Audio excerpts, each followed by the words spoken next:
The better your content looks, the worse it's going to perform, generally speaking. So if you're spending a lot of time on the sound, the editing, the lighting, the graphics, all of that, just don't, I guess. And I'm going to explain why. And this is very true of TikTok, but it's also becoming more true of Instagram as well. When your content is overly polished or overly produced, people's brains literally process it differently. There's something called processing fluency, it's called.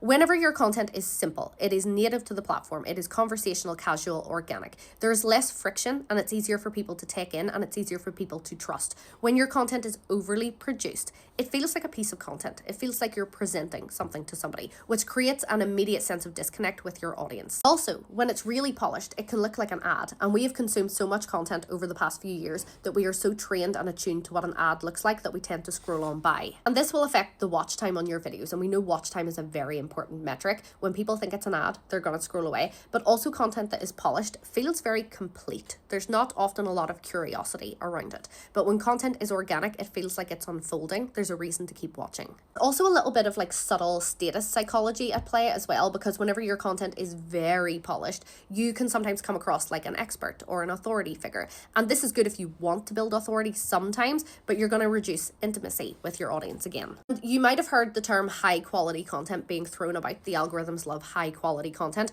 but high quality doesn't mean high production value. It means quality in terms of how you grab somebody's attention and how you retain the attention throughout. If you can keep people watching from the start of the video until the end, that's a high quality video. It's nothing to do with the sound, the lighting, the editing, your visuals, any of that. I know I've made this sound very black and white, but it isn't completely black and white. So I run a community of about almost 7,000 content creators, and there are creators in that community who do need that higher production value content, that do need more creativity. They do need more editing, more sound, more lighting to work with the goals that they have and the type of content they create. So it's not completely true of absolutely everybody, but for most cases, for most content creators, especially if you want to be seen as relatable, you want to build a community, you want to build a relationship with your audience, just doing content like this, where you're talking to camera, don't even use a microphone, is probably the best way to do it, and it's going to save you a lot of time and energy as well.